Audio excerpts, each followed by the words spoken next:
बड़ी खबर बिरसिंहपुर पाली के, जहां उमरिया जिले की पाली और डिडौरी मार्ग में स्थित गौरैया गांव में समीप बन रही ओवरब्रिज पुल निर्माण में यह हादसा हुआ है। गौरैया गांव के समीप ओवरब्रिज बन रहा था। आधा दर्जन के आसपास मजदूर इसमें घायल हुए हैं। प्राथमिक उपचार के बाद शहडोल इन्हें रेफर किया गया है। निर्माण कंपनी की एक बहुत बड़ी लापरवाही है। सुरक्षा को ताक पर रखकर मजदूरों से काम यहां पर लिया जा रहा है। पुलिस घटना की जांच कर रही है। अभी फिलहाल मजदूरों को इलाज के लिए प्राथमिक उपचार देने के बाद इलाज के लिए शहडोल रेफर किया गया है। लेकिन बड़ी लापरवाही का एक विषय है। हमारे सहयोगी प्रदीप त्रिपाठी दीपू फोन लाइन पर जुड़े हुए हैं। त्रिपाठी जी, लगातार इस तरह की शिकायतें निर्माण एजेंसियों की लापरवाही की मध्य प्रदेश में आती रहती हैं, लेकिन ये डिंडौरी मार्ग स्थित गौरैया गांव का ये ताजा घटनाक्रम है जिसमें आधा दर्जन मजदूर घायल हुए हैं। आखिर कैसे ये सेंटरिंग गिरी और कौन जिम्मेदार है? हित किशोर जी, मैं आपको बताना चाहूंगा, ये उमरिया जिले के पाली ब्लॉक से लगे हुए ग्राम गौरैया के समीप जोहिला नदी के ऊपर बीते वर्षों से यहाँ ओवर ब्रिज का निर्माण किया जा रहा है। ये ब्रिज निर्माण जो है ये पाली से डिंडौरी मार्ग में स्थित है, जो गौरैया गांव उसी के समीप बन रहा है, जहां आज देर शाम ये घटना हुई है। बताया जाता है कि इसमें जो कंपनी है, यहाँ की जो कंपनी है काम कर रही है, जानकारी सामने आई है श्री राम कंस्ट्रक्शन खोड़ियार कंपनी है, उसमें ये मजदूर काम कर रहे थे, जिसमें सुरक्षा को ताक में रखकर यहाँ मजदूरों से काम दिया जा रहा था।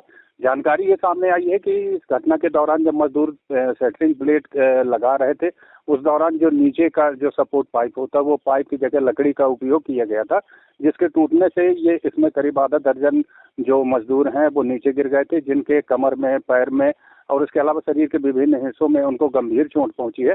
आनंद फानंद में सभी जो घायल मजदूर हैं उनको स्थानीय सामुदायिक स्वास्थ्य केंद्र में भर्ती कराया गया था, जहां के बाद प्राथमिक उपचार करके इनको उच्च सेवा उपचार सेवा के लिए शहडोल रेफर किए गए। इस घटना की जानकारी मिलते ही मौके पे पाली थाना की पुलिस पहुंच गई है और इसमें पुलिस के द्वारा कार्रवाई की जा रही है। इसमें जो मामला है ये काफी गंभीर मामला है, क्योंकि जो इतनी बड़ी कंपनी है, जिस कंपनी का नाम सामने आ रहा है श्री राम कंस्ट्रक्शन खोड़ियार कंपनी है, ये इसके द्वारा मजदूरों के साथ कहीं न कहीं सुरक्षा को ताक में रखकर काम लिया जा रहा था, उनके जान माल को खतरा था, वो सारी व्यवस्थाएं नहीं इनके द्वारा उपलब्ध कराई गई थी, जो आज ये इतनी बड़ी घटना हुई है। मैं आपको जानकारी देना चाहूंगा कि जो इस घटना में घायल हुए हैं उसमें जोगेंद्र सिंह पिता कैलाश सिंह उम्र 25 साल निवासी छादा कला, दूसरा सनराम यादव पिता धनी राम यादव उम्र 30 साल निवासी छादा कला, तीसरा कमलेश यादव पिता मोहन यादव उम्र 30 साल निवासी छादा कला थाना नरोजाबाद, और चौथा पिंटू अगरिया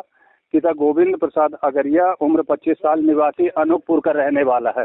इन लोगों को जैसे ही उपचार हुआ है, प्राथमिक उपचार के बाद शहडोल रेफर किया गया। इनके अलावा ये भी जानकारी सामने आई कि अन्य मजदूर भी घायल हुए हैं, जिनकी उपचार की जा रही है। इस घटने की जानकारी जैसे ही यहाँ के बाद जिला प्रशासन को लगी है, उसके बाद यहाँ तत्काल SDM TR नाग मौके पे पहुंचे थे। उनके अलावा अन्य जो अधिकारी हैं, तहसीलदार हैं, BMO हैं, वो भी वहाँ मौके पे पहुंचे थे और इसमें ट्रीटमेंट करके और इनको शहडोल रेफर किया गया है। अब इस मामले में देखना होगा कि गंभीर मामले को लेकर के पुलिस के द्वारा इसमें क्या कुछ कार्रवाई की जाती है। बिल्कुल, पुलिस क्या कुछ कार्रवाई करती है, क्योंकि बड़ी लापरवाही का मामला है। अगर सेंटरिंग लगाते वक्त मजदूर घायल हो जाते हैं, जिन भी कारणों से हो जाते हैं, तो अगर लापरवाही है, लकड़ी का उपयोग हो रहा है, जहां लोहे का उपयोग होना चाहिए था लकड़ी का उपयोग हो रहा है, और अब तो चूंकि निर्माण के जो संसाधन हैं वो बहुत हाईटेक हो चले हैं, जिस तरीके का आप घटना का वर्णन कर रहे हैं उससे तो ऐसा लगता है कि हम कंस्ट्रक्शन के मामले में लगभग 20-25 साल पुरानी जो टेक्नोलॉजी है उसका उपयोग, शायद उस तरह की टेक्निक का उपयोग किया जा रहा होगा। और ये जो लापरवाही है इसके कारण अभी तो ये हादसा सीमित रूप में दिखाई दे रहा है। अगर इस तरह की सेंटरिंग लगाकर ब्रिज के ऊपर माल डाल दिया जाता, काम वहां पर कर दिया जाता, तो शायद बड़ा हादसा आने वाले समय में देखने को मिलता, बड़ा नुकसान भी हो सकता था। हित किशोर जी, मैं आपको बताना चाहूंगा, कहीं न कहीं इसमें जो निर्माण एजेंसी है उसके द्वारा बड़ी लापरवाही की गई है, क्योंकि ये छोटा हादसा इसको भले माने, क्योंकि ये घटना जो हुई है ये लापरवाही छोटा हादसा तो इसलिए नहीं कह सकते कि बहुत कीमती होती है एक जान, जिसे जोखिम में डाल दिया है निर्माण एजेंसी ने। आधा दर्जन लोग घायल होना कोई छोटी घटना ऐसे नहीं कह सकते, लेकिन घटना का स्वरूप जो है, अगर जिस तरह से काम हो रहा है, उसमें तो बहुत बड़ी दुर्घटना भी हो सकती थी। जी बिल्कुल, क्योंकि ये बड़ी दुर्घटना ही हो सकती थी अभी छोटे में हुआ, लेकिन कहीं न कहीं इसमें जो मजदूर घायल हुए हैं वो गंभीर रूप से घायल हुए हैं। जानकारी ये सामने आई है कि 2 से 3 मजदूरों के हाथ और पैर फ्रैक्चर हो गए हैं, वहीं कमर में काफ़ी इनको गंभीर चोट पहुंची है। और ये बड़ा हादसा भी हो सकता था, क्योंकि इन मजदूरों के अलावा उस जगह पे अन्य कई ऐसे मजदूर हैं जो काम कर रहे थे। तो कहीं न कहीं इसमें अगर लापरवाही को सुधारा नहीं गया तो आने वाले समय में, चूंकि ये काम लंबा है, करोड़ों रुपए की लागत से निर्माण होने वाला है, लगातार 2-3 वर्षों से 4 वर्षों से ये काम चल रहा है, लेकिन अभी तक पूर्ण नहीं हुआ। इसमें एजेंसी की भी बड़ी लापरवाही वहीं प्रशासन की है, चूंकि प्रशासन को मौके पे जाकर के निगरानी करनी चाहिए और सुरक्षा व्यवस्था का जायजा लेना चाहिए। तो उनके द्वारा कहीं न कहीं प्रशासन की भी यहाँ कमी सामने आई है। जी लेकिन जैसा आप बता रहे हैं कि पुलिस मौके पर मौजूद है, खुद एसडीएम टीआर नाग वहां पर पहुंचे हैं। हम कोशिश करेंगे कि एसडीएम साहब से भी हमारी बातचीत हो जाए, क्योंकि घटनाक्रम अगर गंभीर है तो आगे ऐसी घटना की पुनरावृत्ति ना हो। और इस घटना के बाद जो निर्माण एजेंसी है, जो ठेकेदार हैं, उन्हें लेकर प्रशासन क्या सख्ती बरतता है, क्या इस पूरे घटनाक्रम को लेकर जांच करता है, इस विषय में हम उनसे भी बात करेंगे। लेकिन आप भी नजर लगातार बनाए रखिएगा, पुलिस किस तरह की कार्रवाई कर रही है, क्या विवेचना वहां पर की जा रही है, और मजदूरों, जो घायल मजदूर हैं, उनका ट्रीटमेंट प्राथमिकता है, उसमें कोई लापरवाही तो इस वक्त दिखाई नहीं दे रही। आपका बहुत बहुत धन्यवाद दीपू त्रिपाठी जी, बातचीत और जानकारी के लिए।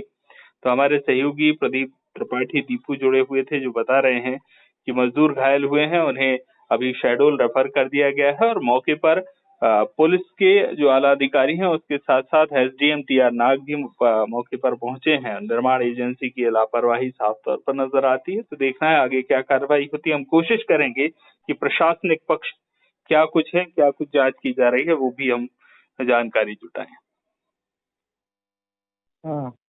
सर, एक हादसा हुआ है कोई आपके डिंडोरी मार्ग स्थित गौरैया गांव के समीप ओवरब्रिज पुल निर्माण में एक हादसा हुआ है। क्या घटना हुई सर, कैसे हुए ये मजदूर घायल? वो पुल का वो सेंट्रिंग बना रहे थे, जी जी। तो हवा चली, हवा चलने के बाद वो लोहा और ये कुछ बांस बली नहीं रहता है, जी वो गिरने से घटना हुई। जी। कौन है ये निर्माण एजेंसी जिस का ये यहाँ काम चल रहा है? वो ब्रिज वाले हैं, पीडब्ल्यू ब्रिज वाले जो होते हैं ना। जी जी। कौन? Bridge corporation. ब्रिज कॉर्पोरेशन, अच्छा। क्या कार्रवाई सर आपकी तरफ से अब तक हुई है यहाँ पर? बस उनको यहाँ इलाज कराया, प्राथमिक उपचार कराने के बाद शहडोल भेज दिया।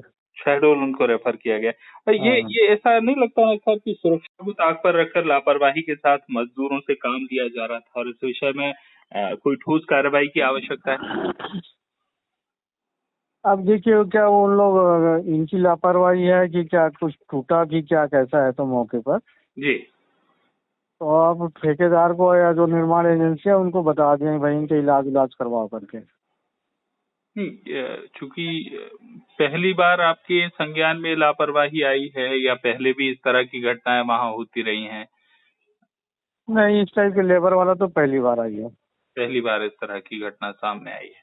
और इसे आप लापरवाही की श्रेणी में मानते हैं, या एक प्राकृतिक आपदा थी, हवा चली और सेंटरिंग गिर गई?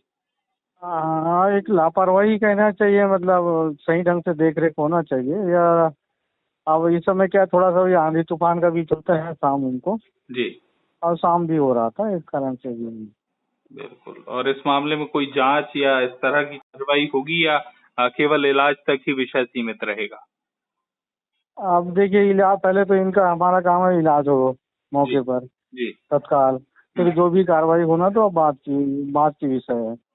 बिल्कुल, बहुत बहुत धन्यवाद बातचीत के लिए। तो हमारे साथ टीआर नाग साहब एसडीएम जुड़े हुए थे फोन लाइन पर, जो बता रहे हैं कि प्राथमिकता के आधार पर अभी मजदूरों का इलाज कराया जा रहा है, और आगे फिर इस विषय को लेकर जो कदम उठाने होंगे, आवश्यक कदम उठाए जाएंगे। नाग साहब, आपका बहुत बहुत धन्यवाद बातचीत और जानकारी के लिए।